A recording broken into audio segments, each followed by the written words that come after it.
Hi everyone, welcome back to my channel. My name is Brian Stark.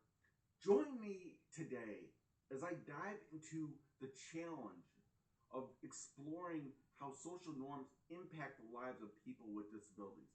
Can we shed light on these hidden struggles? Let's find out. Social norms shape our understanding of what is considered normal in our culture. And for people with disabilities, these norms can be especially limiting. They often perpetuate harmful stereotypes, stifle opportunities, and create barriers that prevent individuals from fully participating in society. Today, we're going to explore the ways in which social norms affect people with disabilities and why it's so important that we work to change them. First, the word normal is a curious one if you think about it. Normal denotes what? Standard, typical, usual, expected. People with disabilities are deemed as not normal. Normal to what? How can we determine what a human standard is by appearance, characteristics, and actions? Even when a cop pulls over someone that has slurred speech or act odd speech, they believe they are intoxicated, are not acting in accord with to norms, they're just something off, but they are not around them 24 hours a day, 7 days a week, 365 days a year. There is only one standard that would be considered normal for humans. Do you know what that is? We are all alive. That's it. Because we all know, too, that every human being is a unique individual. And that there's no one else going to be ever like us or have the compassion or empathy for another person. Not all people have two arms, both legs, perfect balance, great sight, immaculate hearing, great beauty. I mean, just look at me.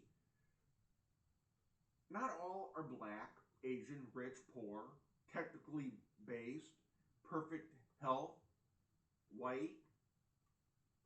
When we use they are not normal, we are actually comparing someone to how we would act or judge someone or reason things out or how to do something, which leads to discrimination. Discrimination is a major obstacle for people faced with disabilities. It can manifest in many ways, from overt discrimination in the workplace to more subtle bias in our language and media. For example, think about how often we use ableist language without even realizing it. Phrases like lame or crazy or maybe even retard. That happened to one of my former employers when my company hired a person with autism and seemed a little odd to management of the company and to other workers. When a coworker asked me if you saw or have seen the new retarded cleaner or janitor they hired, I pretty much laid into him to not use that word around me, because one thing that I have discovered, those retards, those lame people, those crazy people, I have discovered that most people like that have a disability act, I guess, with all better, they act more normal, more human, more friendly, more welcoming than most people that consider themselves as normal that I come across. This perpetuates negative stereotypes and contributes to a culture of disrespect. When we use language that demeans and devalues people with disabilities, we reinforce harmful attitudes that can have real-world consequences. Another significant challenge with people with disabilities face is a lack of accessibility. This can be anything from physical barriers like wheelchair inaccessibility buildings to digital barriers like websites that aren't capable with screen readers. When we fail to make our spaces and systems accessible, we exclude people with disabilities from participating fully in society.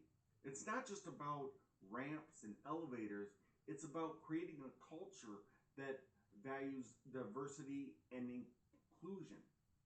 Thankfully, there has been some process made, but we are still a long way to go. We still have a lot to turn around. For example, I live in a apartment.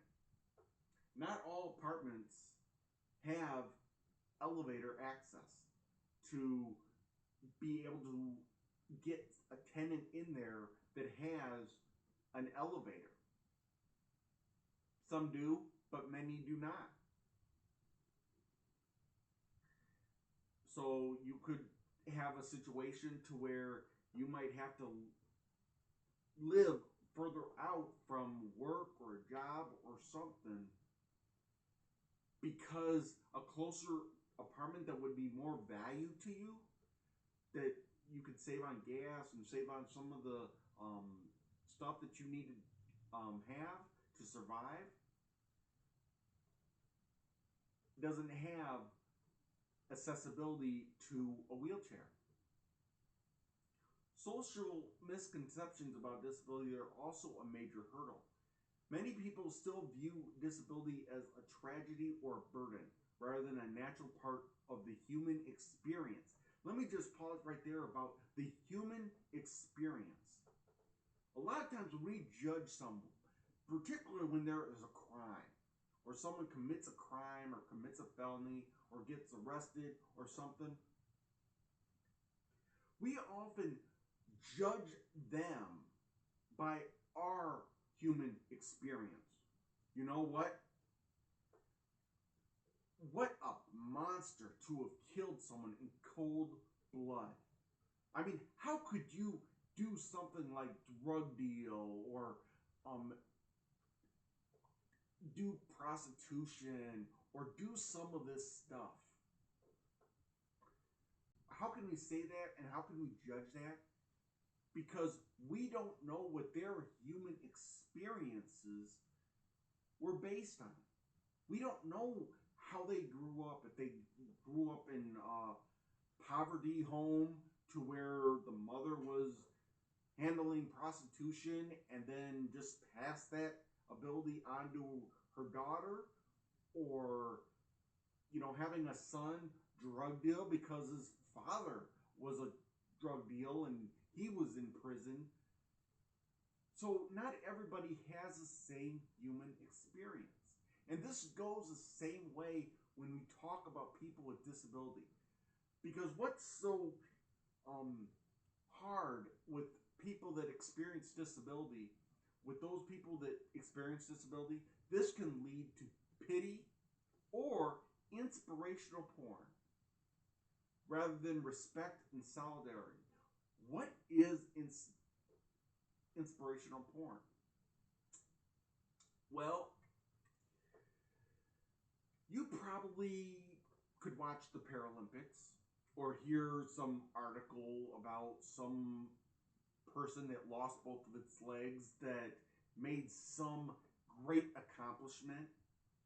And oh boy, that is so beautiful that you were able to do that. That was so great that you could overcome that. That was so empowering to me that you could do that. You know what? Do you think it was an accident that everybody that competed in the Paralympics that medaled did so by pure accident? No. It was by hard work, determination, and motivation. So as a result, a lot of these Paralympians don't get respected, and solidarity. And instead, they are inspirational. Now, I have to admit, I'm kind of guilty to looking at someone and say, wow, that's very awesome. But it's not an accident. It's not an act of faith. It shows and it demonstrates their motivation to put their disability aside. And I'm sure that they had a lot of love, a lot of support from their family and friends. When we believe that people with disabilities are somehow broken or less capable, we deny them their autonomy and agency. We deny them their autonomy. We need to recognize that disability is a natural part of life and that people with disabilities are just as deserving of respect, dignity, and opportunity as anyone else. My friend that my former company hired are still friends today, but the company hired him, and this is just my opinion. One, because of his class, they got a tax credit. They hired him and they put him on nights with very limited staff. There was individuals at night that would look at him as odd and try to manipulate him into doing things that they knew were wrong just to get a kick out of him ruining his position or something. My personal opinion, they hired him to, one, get a tax credit and intentionally left him with limited supervision, that it was just a matter of time before they had reasonable and probable cause to fire him. And they did. Many people with disability face significant barriers, as I just mentioned, in employment, too, from inaccessible workplaces to bias in the hiring process. It can be incredibly difficult for people with disabilities to find a job and keep a job. This isn't just a personal problem, it's a social justice issue. When we exclude people with disabilities from the workplace, we deprive from the economic security, social connections, and a sense of purpose. In education, people with disabilities often face a lack of accommodations and support. This can make it very difficult for them to succeed in school, which can have long-term consequences for their future prospects. It's not just about providing extra help or accommodations. It's about creating a learning environment that values diversity. When we fail to do so, we risk leaving people with disabilities behind. I was told by my high school counselors I was not college material. I think I mentioned this in a previous video. It would be too hard. I literally had to fight for every accommodation in high school, so I prepared myself to have to fight for everything in college. Imagine my surprise when I asked for accommodations and they said, okay, here you go. Do you need anything else? What else can we do for you? Just ask. They didn't want my money. They wanted me to succeed. They wanted me to graduate. Unlike my high school, which wanted to give up on me, which wanted me to just get me through the system, give me my diploma, and get me out of their hair. Social interactions can also be fraught with challenges for people with disabilities too. From awkwardness or avoidance on the part of non-disabled people to outright harassment or bullying. It can be difficult for people with disabilities to form connections and build relationships. This can lead to social isolation, which can have serious consequences for their mental and emotional well-being. We need to recognize that people with disabilities have the same needs and desires as anyone else, including the need for social connection and community. I want to share a powerful statistic that really drives home the impact of societal norms on people with disabilities. Did you know that in the United States, people with disabilities are more than twice as likely to experience violence as a non-disabled person. This isn't just a coincidence. It's a direct result of the harmful attitudes and biases that we perpetuate thought, our language, media, and cultural norms. Depending on the disability, whether it's abuse by a parent, can lead to wanting to be accepted, going on a dating site, being manipulated into doing something that you might know it's wrong, but you just want to be accepted, making it easy for others to manipulate, to commit crime. I hope sharing my story is a powerful reminder that the barriers people with disabilities face are not just physical. They are also deeply rooted in our cultural attitudes and norms. As we've explored today, social norms have a profound impact on the lives of people with disabilities, from discrimination and lack of accessibility to harmful stereotypes and bias. These norms can be incredibly limiting, but I believe that by recognizing and challenging these norms, we can create a more inclusive and equitable society for everyone. Don't forget to share this video, subscribe, like for more content on disability awareness, and share your thoughts in the comments below, and I will see you on the next one.